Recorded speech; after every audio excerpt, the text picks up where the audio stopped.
What do you think about when you hear the word heat? Do you think about the sun, warmth and fire, or being unbearably sticky and uncomfortable on a hot summer day? Well, heat is all of these things and more here in California. It brings us the bounty of food we grow in the Central Valley and gorgeous beach days along the coast. But let's not forget it can also bring danger and devastation, especially in a changing climate. So it's no surprise that California today has a complicated relationship with heat. It doesn't have to be that way. In this episode, we're going to speak with Blaine McKinnon, Battalion Chief of the Yurok tribe, and Kelly Turner, Associate Professor of Urban Planning at UCLA, about how working with communities can help make heat bearable and even something to celebrate. Okay, so let's talk about two types of heat: fire and excessive temperatures. Most of California has a Mediterranean climate, meaning it has mild, wet winters and hot, dry summers. These conditions make fire and heat a significant aspect of this climate type. California is seeing more drought conditions, higher heat, and more disaster-producing fires that destroy homes and lives. Indigenous communities successfully manage fires by burning for generations. But today, between encroaching development, bureaucratic forest management, and especially global warming, things have been getting out of control. There's a lot to learn from listening to communities, especially about their deep-rooted knowledge of the environment around them. Our correspondent Charles Loy sat down with Blaine to chat about how global warming is impacting the lands he and his ancestors call home. It's a huge change in a short amount of time. And I think that is also leading to the field loading, because with increased moistures, we're seeing more vegetation.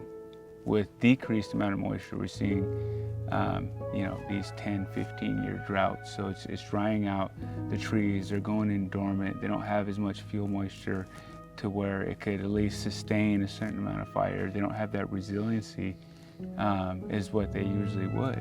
And now we're seeing just every year it's just getting hotter.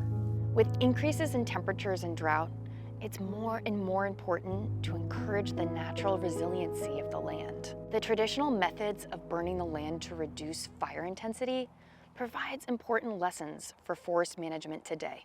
We're burning to help reduce the vegetation in the forest. We're doing it for wildlife. When we burn, it's more of like a prayer for us, almost like what some civilizations would think going to church. It's similar to us for cultural burning, is that we're going out there displaying respect for the land. I think a lot of people think that fire is a negative thing, that it's a devastating thing, because you see, when you turn on the TV during the summer, especially in California, you see large wildfires that are burning 100,000 acres, 200,000 acres, that are burning people's homes, that are leading to deaths.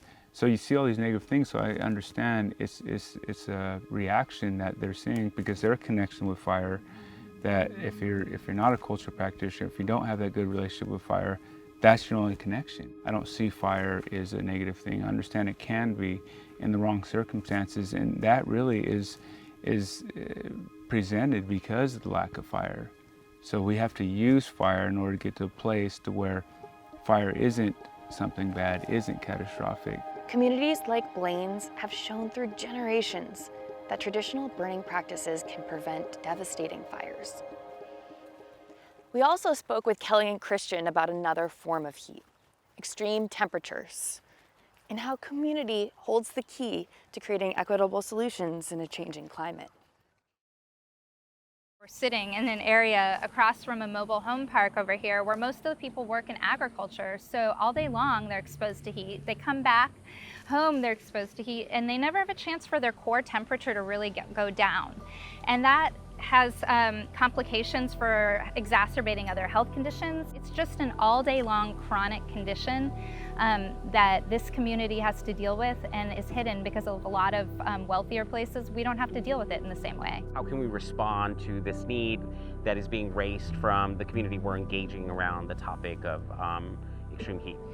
I think what we're interested in doing, so less so of adaptation, but really getting in front of the issue. We have a chance, because development is coming, to kind of bake shade into plans the way it isn't right now. I think every other weekend it's like a warning, and so it's a really important, particularly for this area, it's important that we take action soon. And so for me, it's a personal vendetta even against the inequity of how different communities experience these heat waves.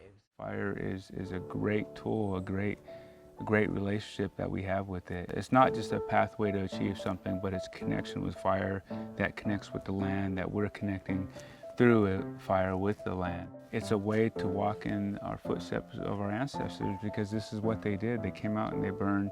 They did the same things they did that we are doing now. They're using wormwood drip torches. They're using those same tools 1,000 years ago as I'm using now. And that connection of my great-great-great-great-great-grandpa.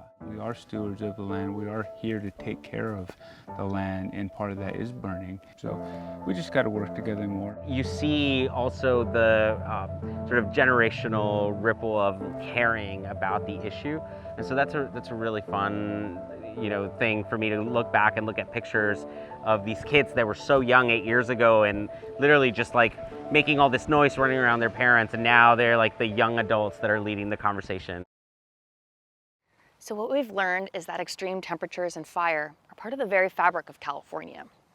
It's local, community-first solutions that are leading the way to a better future so that all Californians can live in harmony with heat. Till next time, happy exploring.